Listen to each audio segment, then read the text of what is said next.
Welcome back. Time to shine. We are thrilled once again to be joined by our good friend and NFL and CBS analyst, the great Amy Trask. And Amy, I can't wait to talk to you about Stefon Diggs, because here's a player who I thought when Buffalo made the deal, it was going to be a classic change of scenery kind of acquisition.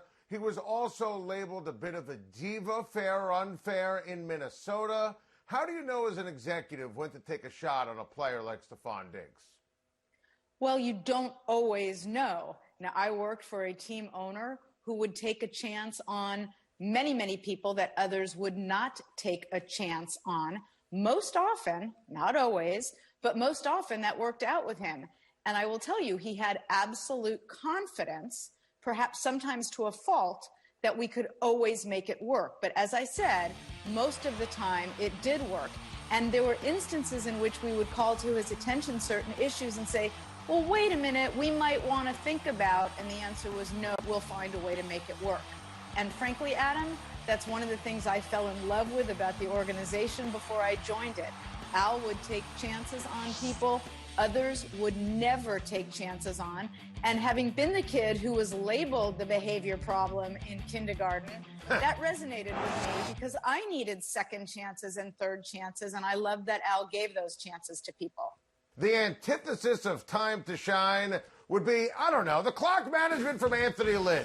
I mean, Amy, my head was going to explode at the end of the first half. I couldn't believe what we were all witnessing. I mean, I personally don't see this ever getting better for Anthony Lynn. It feels like every week it's something different. So how do the Chargers fix it? Do they need a new head coach? Do you need a clock management guru? What do the Chargers need to do here? Well, funny you should use the word time when we're discussing clock management, and you should reference heads exploding, because Adam, on that other pregame show, for the last number of Sundays, you have seen my brains almost explode all over the screen. There are reasons to lose a game. Look, you don't ever want to lose a game. But if you lose a game because of a personnel mismatch or because your roster has holes in it, all right, fair enough, you've lost a game on the merits. But losing a game because you don't understand situational football, or you can't manage the clock, or my goodness, you can't count to 11, that is no reason to lose a game. 2 weeks ago, the Chargers had 10 men on the field, not once, but twice for punt returns. And then they had 12 men on the field. I don't know if they thought maybe they could average 10 men, 12 men, and come up with an 11. But look, clock management, situational football, not being able to count to 11 are no reason to lose a game. As to how to solve it, there's umpteen ways to address it even right now. I think there's roughly 25 coaches on the Chargers staff. Assign one of them to stand next to Anthony Lynn and not move during the game. Masked up, of course, because he'll have to be very close. And he will then have to simply manage the clock and keep Anthony apprised of clock management, situational football issues, and count to 11 every time the team takes the field. There are ways to address this. There are so many people on staff who could be assigned to do it. There really is no reason to not be able to do clock management. I'm with you completely. I mean, it's not that complicated, Amy. You're 100% right. What a concept here. The Raiders fired their defensive coordinator, Paul Guenther, and this was after a really bad performance on defense against the Colts. But it certainly was jarring, at least in my opinion, because there's only 3 weeks left in the season. So why now? Well, why now and why this particular week are great questions, Adam. And the reason I note this particular week is it is a short week. The Raiders played Sunday and they're playing again Thursday night. So was I surprised that he terminated Paul? No. Was I somewhat surprised doing it before a Thursday night game? Yes, because if you wait till after Thursday night, then you've got a long week before the next game. But they do have Rod Marinelli on staff who will assume those responsibilities. Rod is a very good, seasoned defensive coach. They shouldn't miss a beat. And in fact, I don't know if this is an expression that makes any sense. Not only won't they miss a beat, they'll gain some beats under Rod. I think Rod will inspire that defense. But what was interesting about the choice to terminate him on the spot after that game was there was no one particular play, as was the case with Greg Williams and that Jets idiocy. That was a single play that said, you're done.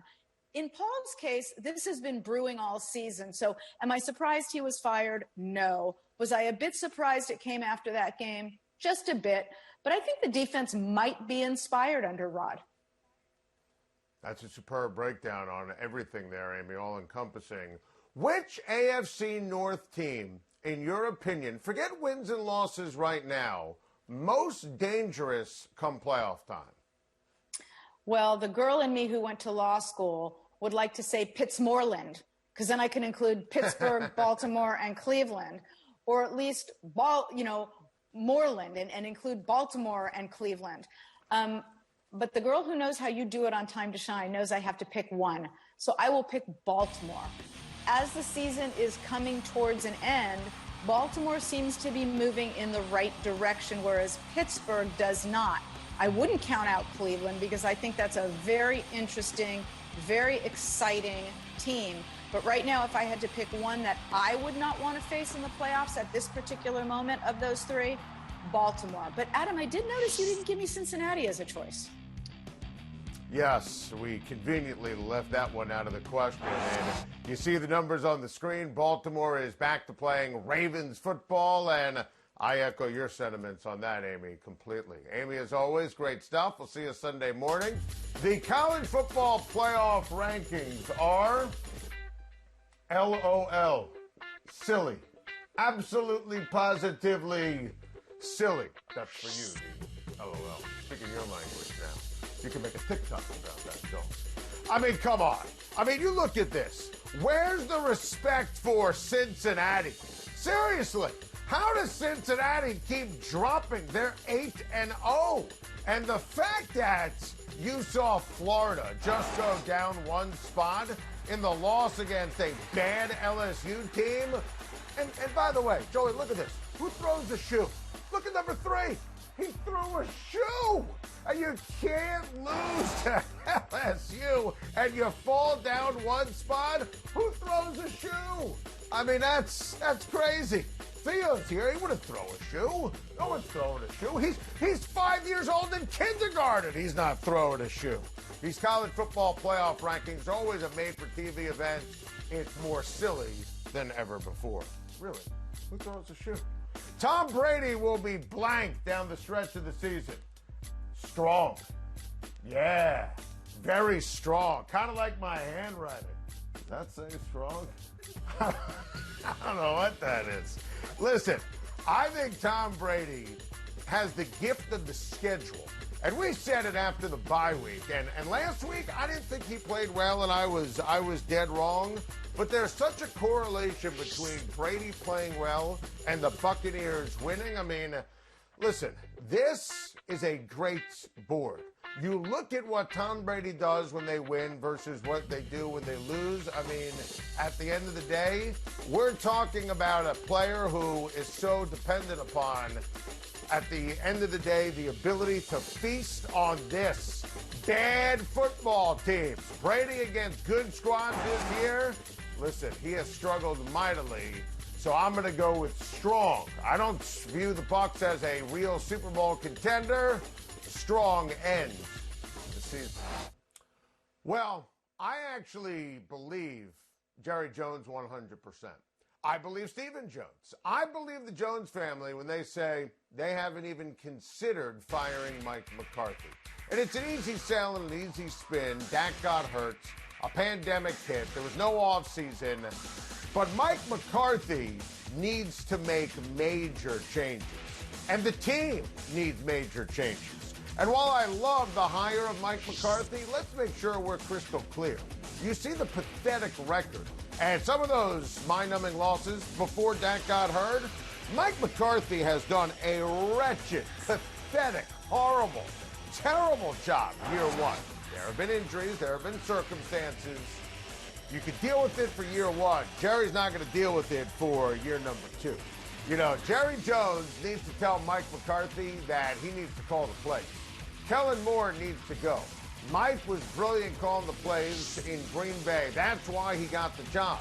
They clearly need a new defensive coordinator. I can't believe they hired Mike Nolan in the first place. I mean, that's because Mike hired Mike McCarthy a lifetime ago in San Francisco. Please.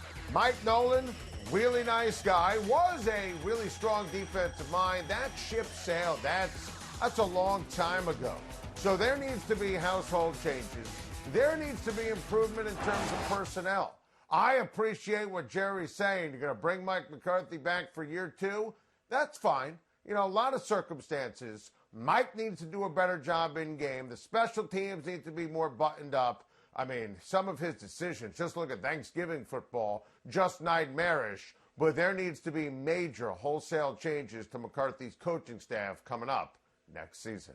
Thank you for watching. Please like and subscribe. And don't forget to hit the bell for more videos.